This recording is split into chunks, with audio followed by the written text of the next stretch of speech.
প্রাথমিক বিদ্যালয়ের যে সকল শিক্ষার্থীরা বৃত্তি পরীক্ষা দেবে তাদের তথ্য খুব সুন্দর এবং নির্ভুলভাবে কিভাবে আপনি পূরণ করবেন তা আজকে এই ভিডিওটির মাধ্যমে আপনাদেরকে দেখাবো। চলুন আমার সাথে সম্পূর্ণ ভিডিওটি দেখুন। আপনার হাতে থাকা ফোন বা ল্যাপটপকে নিয়ে আপনি যে কোনো একটি ব্রাউজার ওপেন করবেন। ওপেন করার পরে এখানে আমি সুন্দরভাবে IPEMIS লিখে সার্চ করবেন। সার্চ করার পরে আপনার যে পেজটি ওপেন হবে সর্বপ্রথম লেখা আছে IPMS, এই লগ ইন করবেন। এখানে লগ ইন করার পরে এখানে আপনার প্রধান শিক্ষক যদি হয়ে থাকেন প্রধান শিক্ষক, আর যদি আপনি সহকারী হিসাবে করতে চান তাহলে প্রধান শিক্ষকের যে ফোন নাম্বারটি আছে সেটা আপনাকে অবশ্যই নিতে হবে।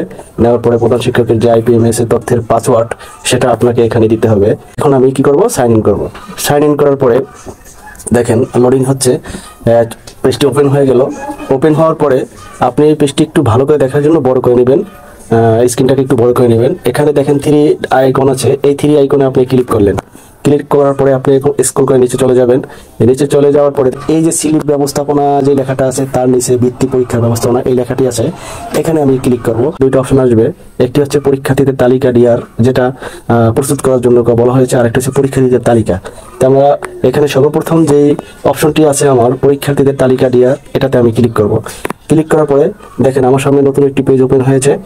ওপেন হওয়ার পরে দেখেন আপনার এখানে এই যে পরীক্ষার্থীদের তালিকা, এই পরীক্ষার্থী যোগ করুন, এই সবুজ দাগে আপনি একটু ক্লিক করবেন। ক্লিক করার পরে আপনার সামনে সেই কাঙ্ক্ষিত সুন্দর এই কাঙ্ক্ষিত এই পেজটি চলে আসবে, যেখানে আপনার শিক্ষার্থী বৃত্তি পরীক্ষা দিবে।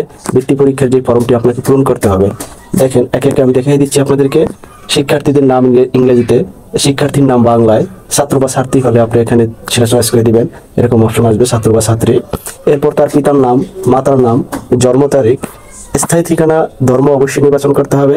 একে একে আপনি কি বাংলা মিডিয়ামের না ইংরেজি মিডিয়ামের সেটা আপনাকে এখানে ক্লিক করলেই আপনি বাংলা ইংরেজি দুটোই আছে, যেটা হয় সেটা আপনি বসিয়ে দিবেন। এরপর আপনার প্রাপ্ত গড় নম্বরের একটা তালিকা এখানে দিতে হবে। বিশেষ চাহিদা সম্পন্ন যদি থাকেন তাহলে এই অপশনটা আপনার জন্য, যদি বিশেষ চাহিদা সম্পন্ন থাকে তাহলে হ্যাঁ, আর না থাকলে না। উপবৃত্তি সুবিধাভোগী আছে কিনা সেটাও আপনাকে নির্বাচন করতে হবে। সবচেয়ে যে কার্যকরী ব্যাপারটা সেটা হচ্ছে একটা ছবি, আপনার শিক্ষার্থীদের স্কুলের ইউনিফর্ম পরা একটা ছবি আপনি এখানে আপলোড করবেন। সবচেয়ে ভালো হয় ইউনিফর্ম ছবি থাকলে। এই ছবিটা আপলোড করলে আপনার এই যে স্বাক্ষর, শিক্ষার্থীদের স্বাক্ষর, মূলত ওই স্বাক্ষরটা আপনাকে এখানে আপলোড করতে হবে।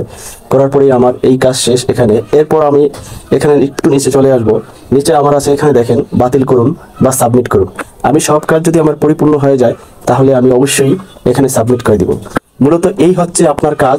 শিক্ষার্থী বৃত্তি পরীক্ষা যারা দেবে তাদের তথ্যগুলো আপনারা আপনাদের প্রধান শিক্ষকও নিজেরা পূরণ করতে পারেন, অথবা প্রধান শিক্ষক না পারলে কোনো সহকারীর মাধ্যমে আপনারা এই সুবিধাটা নিতে পারেন পূরণ করে, তারা যদি কোনো এক্সপার্ট থাকে। এরকম নিত্য নতুন প্রাথমিক শিক্ষার ক্ষেত্রে এরকম নিত্য নতুন কোনো ভিডিও পেতে চাইলে অবশ্যই আমার এই পেজটিকে আপনারা অবশ্যই ফলো দিয়ে রাখবেন। আশা করি আপনাদের ভালো লেগেছে ভিডিওটি। সবাইকে অসংখ্য ধন্যবাদ।